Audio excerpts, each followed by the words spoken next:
अस्सलाम वालेकुम dear students, उम्मीद करता हूँ आप सब खैरियत से होंगे। स्टूडेंट्स, आज हम डिस्कस करने जा रहे हैं यूवी विजिबल स्पेक्ट्रोस्कोपी का लेक्चर नंबर 6। आज का लेक्चर काफ़ी इंपॉर्टेंट है एग्ज़ाम के हवाले से। आज हम डिटेल में डिस्कस करेंगे कि कौन कौन सी शिफ्टिंग्स होती हैं यूवी विजिबल स्पेक्ट्रा में।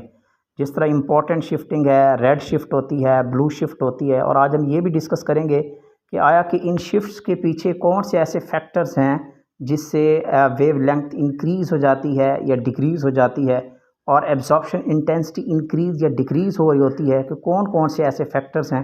आज का लेक्चर बहुत छोटा लेक्चर है लेकिन बहुत इंपॉर्टेंट है एग्ज़ाम के हवाले से। तो आइए स्टार्ट करते हैं आज के लेक्चर्स को। Shifts in the absorption spectra. तो कौन कौन सी एब्जॉर्प्शन स्पेक्ट्रा में शिफ्टिंग पॉसिबल होती है। तो सबसे पहले हम बात कर लेते हैं red shift. Red shift is also known as bathochromic shift. तो रेड शिफ्ट बेसिकली क्या होती है, जब आपकी वेव लेंथ लोअर से हायर वेव लेंथ की तरफ से आपका स्पेक्ट्रा शिफ्ट हो जाता है तो this is known as red shift.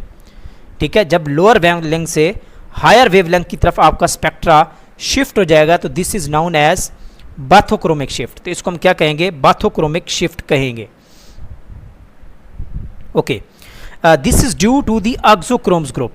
तो बेसिकली ये जो रेड शिफ्ट होती है ये ऑक्सोक्रोम ग्रुप की वजह से होती है, या क्रोमोफोर जो ग्रुप उसमें ऑलरेडी मौजूद होते हैं उस स्ट्रक्चर में, उनकी वजह से होती है। ठीक है, and due to the solvent effect, और इसमें सॉल्वेंट का भी इफेक्ट होता है। ऑक्सोक्रोम ग्रुप का इफेक्ट होता है, क्रोमोफोर्स का इफेक्ट होता है, सॉल्वेंट का इफेक्ट होता है, जिससे आपकी जो वेव लेंथ होती है वो लोअर से हायर की तरफ शिफ्ट हो जाती है और एब्जॉर्प्शन स्पेक्ट्रा में। तो this is known as red shift. इसको हम कहते हैं bathochromic shift. These are the very important terms in case of interview. Okay, तो अब क्या करते हैं, सॉल्वेंट का किस तरह इफेक्ट होता है। Basically use solvent of lower polarity. आप लोअर पोलैरिटी का सॉल्वेंट यूज करेंगे तो more will be the red shift. तो आपकी रेड शिफ्ट जनरली, ये जनरल बात कर रहे हैं, सम टाइम इंक्रीज या डिक्रीज भी हो सकता है। तो जनरली क्या होता है, अब आप लोअर पोलैरिटी की तरफ सॉल्वेंट लेंगे तो आपकी रेड शिफ्ट इंक्रीज हो जाएगी। This is the spectra. तो आपने देखा है this is the wavelength, this is the absorption intensity. ठीक है, और आपने देखा कि ये जो स्पेक्ट्रा है पहले इसकी वैल्यू कहाँ थी, यहाँ पे थी। क्या थी, यहाँ पे थी। फिर आपने देखा कि आपने इसमें क्रोमोफोर डाला, सॉरी ऑक्सोक्रोम ग्रुप डाला। जब आपने इसमें ऑक्सोक्रोम ग्रुप अटैच किया तो आपकी जो वेव लेंथ है वो शिफ्ट होके कहाँ पे चली गई, यहाँ पे चली गई, मैक्सिमम वेव लेंथ। ठीक है, तो this is known as red shifting. तो ये पोलर सॉल्वेंट यूज़ करेंगे तो तब भी ये शिफ्ट हो जाएगी। जब आप इसमें ऑक्सोक्रोम ग्रुप ऐड करेंगे तो तब भी ये शिफ्ट हो जाएगी। तो बेसिकली क्या होता है, इंक्रीज कॉन्जुगेशन बाय द 2 और मोर क्रोमोफोरिक ग्रुप। आप 2 या 2 से ज़्यादा क्रोमोफोरिक ग्रुप लगा देंगे, यानी कि कॉन्जुगेशन को एक्सटेंड कर देंगे, तो आपकी फर्दर भी ये जो शिफ्ट होगी वो लोअर से हायर की तरफ चली जाएगी। तो और ये आपकी क्या हो गई, रेड शिफ्ट इसको कहेंगे। इसी तरह ब्लू शिफ्ट की बात कर लेते हैं। ब्लू शिफ्ट को हम हिप्सोक्रोमिक शिफ्ट भी कहते हैं। तो हायर वेवलेंथ से अगर लोअर वेवलेंथ की तरफ आपका स्पेक्ट्रा मूव कर जाता है, अब्जॉर्प्शन स्पेक्ट्रा, तो this is known as blue shift. Sometime जब आप रिसर्च करते हैं तो आपका जो स्पेक्ट्रा होता है वो हायर वेवलेंथ से लोअर की तरफ आता है। ठीक है, तो बेसिकली ये कैसे आ सकता है, due to the removal of conjugation. तो अगर आप उस सिस्टम में से, अगर आप उस कंपाउंड में से कॉन्जुगेशन को रिमूव करवा देते हैं, या उसको कॉन्जुगेशन को आप क्या करवा देते हैं, डिसअपेयर करवा देते हैं, या उसको मिनिमाइज कर देते हैं, या नलीफाई कर देते हैं, तो देन आपकी ब्लू शिफ्ट हो जाएगी। तो वेव लेंथ हायर वैल्यू से लोअर की तरफ आ जाएगी और आपका स्पेक्ट्रा शिफ्ट हो जाएगा हायर से लोअर की तरफ। ठीक हो गया। इसी तरह change in polarity of solvent. तो पोलैरिटी, सॉल्वेंट की पोलैरिटी चेंज करने से भी आपकी ये शिफ्टिंग क्या होती है, चेंज होती है।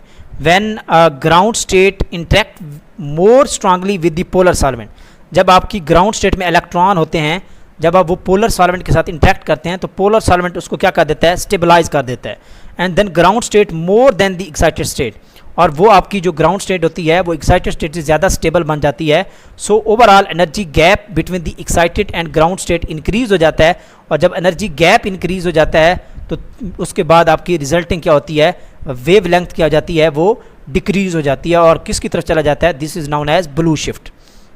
ओके हो गया। तो अब हम इसकी एग्जांपल ले लेते हैं। This is the spectra. आपने देखा कि सबसे पहला जो आपका कंपाउंड था वो ये था, क्या था, this is your a compound. लेट कर लेते हैं। फिर आपने क्या किया, इसमें कोई चीज़ ऐड की, कोई डिप्रेसेंट ऐड किए, आपने इसमें कोई चीज़ जिसने कॉन्जुगेशन को क्या किया, मिनिमाइज़ किया। जब आपने इसमें वो कंपाउंड डाला तो आपने देखा कि ये जो शिफ्ट है वो हायर वैल्यू से किसकी तरफ मूव कर गई, और अब आप इसकी जो मैक्सिमम वेवलेंथ है वो यहाँ पे आ गई। पहले यहाँ पे थी, अब यहाँ पे आ चुकी है। तो this is known as blue shift. इसको क्या कहते हैं, ब्लू शिफ्ट। ये कैसे होती है, फॉर एग्जांपल आपके पास एनिलीन है, तो एनिलीन के पास जो आपके पास है ऑक्सोक्रोम ग्रुप लगा हुआ है, तो ये एक्सटेंड करता है कॉन्जुगेशन को, और आपकी लेट कर लेते हैं यहाँ पे थी। फिर आप क्या करते हैं, इसमें कोई एसिड डालते हैं, और एसिड जाके इसकी क्या कर देता है, प्रोटोनेशन कर देते हैं। जब इसकी प्रोटोनेशन होगी तो अब देखें, अब इसके पास लोन पेयर जो है ना वो क्या हो चुका है, वो डिमिनिश हो चुका है। जब लोन पेयर डिमिनिश हो चुका है तो अब इसमें एक्सटेंडेड कॉन्जुगेशन जो है वो क्या हो गई, डिक्रीज हो गई, और वो शिफ्ट जो है वो हायर से लोअर की तरफ क्या कर गई, मूव कर गई। तो बेसिकली इस कंपाउंड की वजह से आपकी जो शिफ्ट है वो क्या आ चुकी है, this is known as blue shift. तो इसको क्या कहते हैं, ब्लू शिफ्ट कहते हैं। तो ये एक इम्पॉर्टेंट मैकेनिज्म है। ओके, इस तरह अगर हम बात करें तो एक कुछ इंपॉर्टेंट इंटेंसिटी के हवाले से अगर हम बात करें तो एक 2 इंपॉर्टेंट टर्म्स यूज़ होती हैं। इसको कहते हैं hypochromic shift, hypochromic shift related to the absorption intensity. ठीक है, तो ये एब्जॉर्प्शन इंटेंसिटी से रिलेटेड है, जिसको मोलर एब्जॉर्प्टिविटी कहते हैं। अगर आपकी एब्जॉर्प्शन इंटेंसिटी हाईएस्ट से लोएस्ट की तरफ जा रही है तो इसको कहते हैं हैपो, अगर कम हो रही है तो हैपोक्रोमिक शिफ्ट कहते हैं, या इस फिनोमेना को कहा जाता है हैपोक्रोमिज्म। ठीक हो गया। Introducing of any group to the compound which is going to the alter the molecular pattern.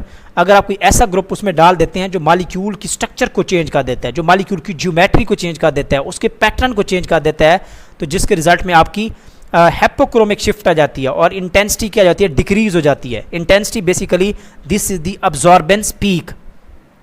For example आपके पास पहले क्या थी, यहाँ पे अब्जॉर्बेंस इंटेंसिटी थी, दिस इज द मैक्सिमम। फिर आपने कोई ऐसा कंपाउंड उसमें डाला जिसने इसकी मॉलिक्यूलर स्ट्रक्चर को चेंज कर दिया, जिससे इसकी क्या होगी, इंटेंसिटी क्या कर जाएगी, डिक्रीज कर जाएगी, और ये डिक्रीज हो गई और अब यहाँ पे आ चुकी है, इंटेंसिटी यहाँ पे आ चुकी है। तो this is known as hypochromic shift कहते हैं इसको। ठीक है, अगर इंटेंसिटी में डिक्रीज आ रहा है तो this is known as hypochromic shift, और अगर वेव लेंथ में डिक्रीज जा रहा है तो इसको कहा जाता है हैपोक्रोमिक शिफ्ट। ओके हो गया। तो अब हम बात कर लेते हैं एग्जाम्पल की। लाइक दिस, एक नेफ्थलीन है आपके पास, this is the structure of naphthalene, जिसमें अब्जॉर्प्टिविटी कोफिशिएंट की वैल्यू, एक्सटिंक्शन कोफिशिएंट की वैल्यू है 19,000 वैल्यू है। तो आपने क्या किया इसमें जो है ना वो इसमें आपने मॉडिफिकेशन की, स्ट्रक्चर में आपने मिथाइल ग्रुप ऐड कर दिया 2 पोजीशन पे, तो इसकी जो कोफिशिएंट की वैल्यू है वो डिक्रीज़ कर चुकी है।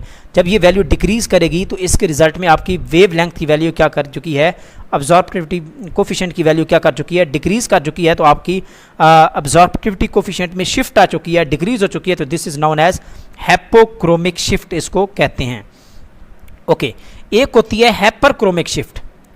अगर आपकी जो अब्जॉर्प्टिविटी कोफिशिएंट की वैल्यू है वो क्या कर जाती है, इंक्रीज़ हो जाती है, आपकी पीक की जो हाइट होती है, इंटेंसिटी होती है वो अप हो जाती है, तो इस शिफ्टों को कहा जाता है हाइपरक्रोमिक शिफ्ट। ठीक है, इसको क्या कहा जाता है, this is known as hyperchromic shift. तो hyperchromic shift is generally due to the introduction of auxochrome. तो ये जनरली कहा जाता है कि ये ऑक्सोक्रोम ग्रुप की जो है ना वो इंट्रोडक्शन होने की वजह से, अगर आप इंट्रोड्यूस करवाते हैं तो इसमें क्या हो जाता है, तो which helps to absorb the more radiation. तो फिर मोर रेडिएशन वो ऑब्जॉर्व करता है एंड थस अब्जॉर्प्शन इंटेंसिटी क्या हो जाती है, उसकी इंक्रीज़ हो जाती है। लाइक दिस वन, ये स्पेक्ट्रा है, इसकी इंटेंसिटी पहले यहाँ पे थी, अब इंक्रीज़ होकर यहाँ पे पहुँच चुकी है, अब इंक्रीज़ हो चुकी है। तो this is known as hyperchromic shift and this phenomena is known as hyperchromism. Okay हो गया, ठीक हो गया स्टूडेंट्स। लाइक पिरिडीन की उसने एग्जांपल दिया है, पिरिडीन की लैम्डा मैक्स 257 है और इसकी जो एब्जॉर्प्टिविटी कोफिशिएंट की वैल्यू थी वो 2750 थी, और ये इंक्रीज़ होकर किस पे चली गई, 3560 पे चली गई जब आपने इसमें कोई चीज़ ऐड की है, ऑक्सोक्रोम ऐड किया है। तो ये बेसिकली शिफ्ट हुई है। अब हम इसके फाइनल ले लेते हैं, चारों शिफ्टिंग को हम डिस्क्राइब कर लेते हैं। आपके पास स्पेक्ट्रा है लाइक दिस वन, ठीक है। अगर तो शिफ्टिंग इस स्पेक्ट्रा की हम कह लेते हैं this is your central point, ठीक है। अगर आपकी वेव लेंथ इसकी जानिब स्पेक्ट्रा बढ़ रहा है तो this is known as red shift, और अगर आपका स्पेक्ट्रा मैक्सिमम वेव लेंथ इसकी तरफ जा रही है तो this is known as blue shift, और अगर इसका स्पेक्ट्रा आपका कुछ इस तरह जा रहा है तो दिस इज़ नाउन एज हाइपरक्रोमिज्म, ठीक है, हाइपरक्रोमिक शिफ्ट कहते हैं। और अगर आपकी शिफ्ट जो है वो इंटेंसिटी डिक्रीज़ कर रही है तो वो आपकी क्या होगी, इसको कहते हैं हैपोक्रोमिक शिफ्ट। तो ये एक जनरल ग्राफ है जो चारों प्रोसेस को डिस्कस कर रहा है।